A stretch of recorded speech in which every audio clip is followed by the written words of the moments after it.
During a lecture at the University of Cambridge, Dr. Sirka told a worried audience that scientists have few answers for them. Since the mass coronal ejection of 2012, the strength of the Earth's magnetic field has increased by a factor of 50,000. This has resulted in huge disturbances in radio and satellite communications, dangerous bands of radiation around the poles, and as we can all see from our window, an aurora borealis that never burns away. Unfortunately, we are stumped as to why this is happening, and if we cannot find an answer soon, it may change the way we live, the way we communicate, even the way we evolve forever. Dr. Sirka went on to say, "Bought you more electrolytes? Oh, new and improved citrus flavor." Thanks, Sean.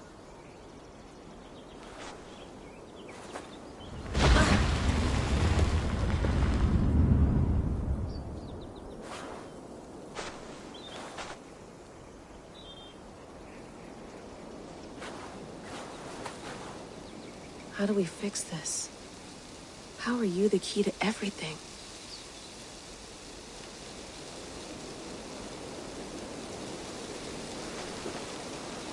You're a long way from home, Eivor.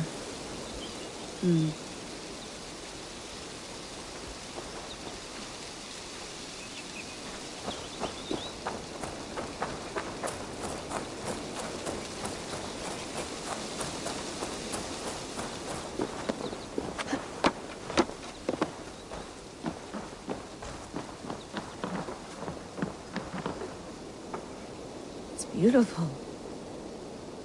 But it's not normal.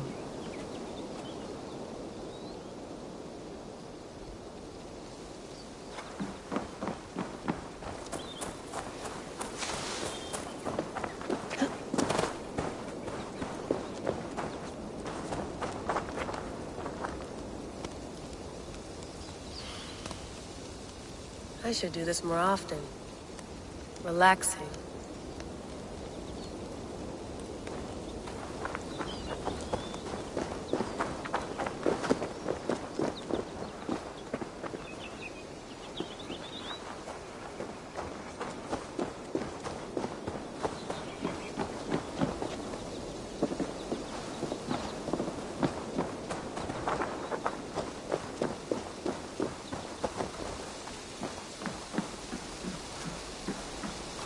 Love to play around, but I have bigger things on my mind.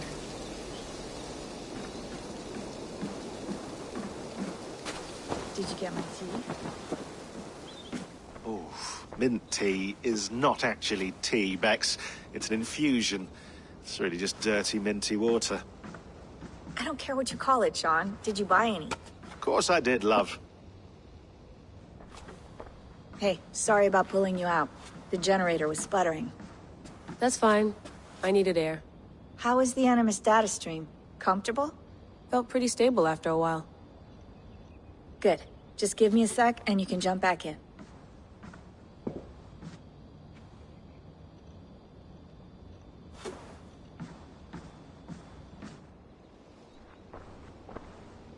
Another satellite came down. Did you see? I did. One of Abstergo's. That's good. Well, most of North America just lost its GPS service, so depends what you mean by good, really. Right. Even when we win, we lose.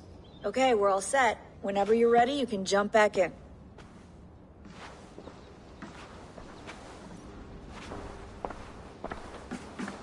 Sean has been busy.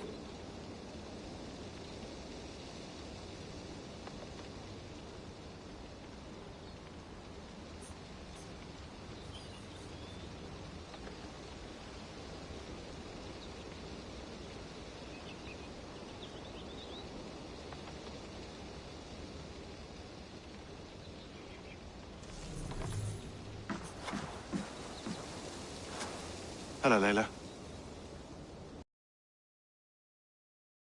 do you make of the grave out there? Well, it overturns a few hundred years of scholarship about the first Europeans to set foot in North America. Apart from that, it's just a bunch of muddy bones, isn't it?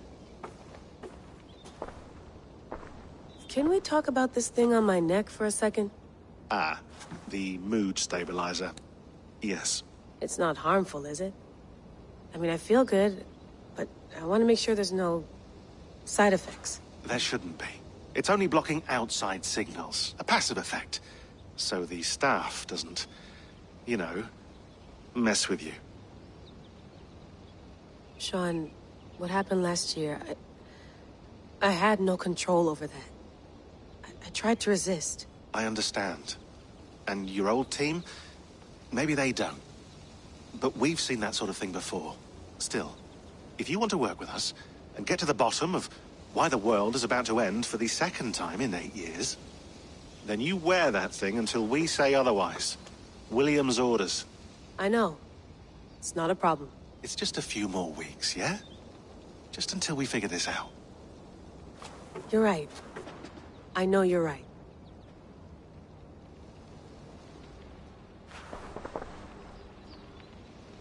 You mind if I put some music on? Go for it. Cool.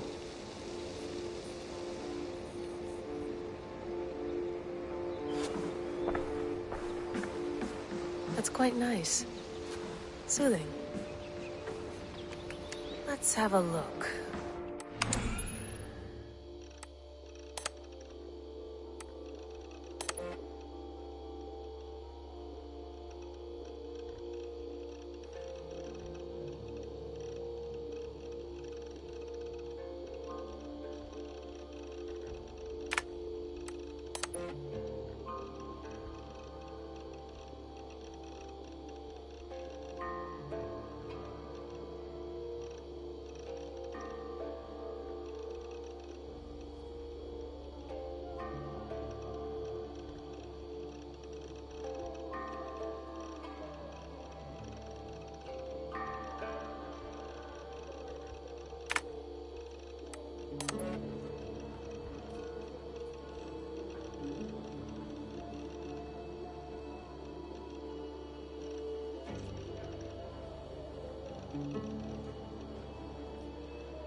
Thought you might be interested in this.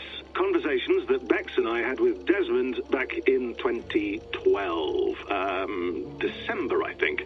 Just candid talks, that's all. We didn't square any circles or write any beat poetry. But he did have some interesting insights into his time in the Animus and what it means to be an assassin. Anyway, have a listen. You might find... No, come on, Sean. Turn that thing off.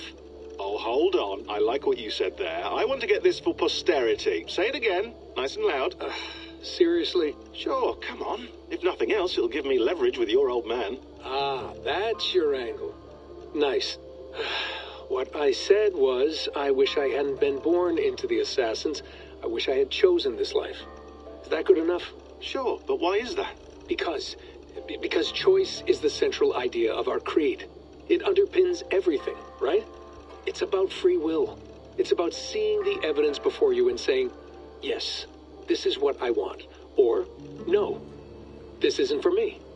But when you're born into a group like this, or any other, like I was, you get mixed signals. You get told over and over again, this is what we believe. These are the rules. This is reality. No deviation. And if you question it, oh, they look at you like you killed a puppy. That's hardly free will. It's a weird irony when free will is your central belief, but nobody wants you to believe otherwise.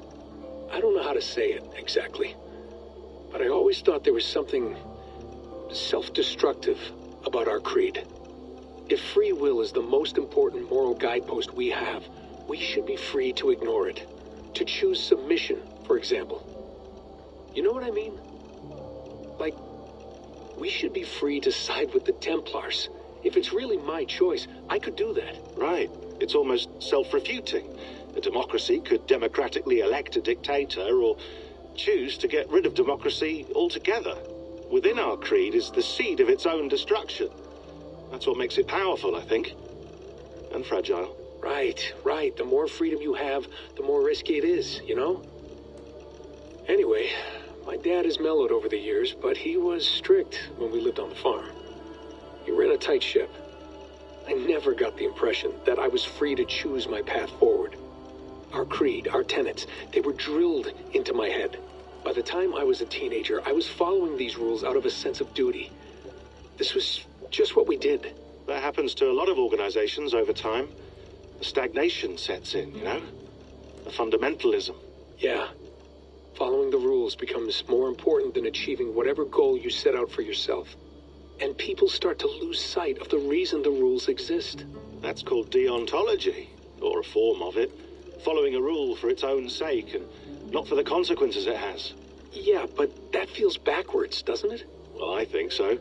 Following a rule is the easy part. Praying, taking a sip of wine, munching on a wafer. Rituals that give comfort. But that's just going through the motions. It makes people feel like they're doing something. When the hard work is, well, actually getting off your ass and doing something productive. I think people just want boundaries. Tight boundaries. They want to see the four walls that pen them in. I don't Beside that, anything that makes life more complex, that's scary.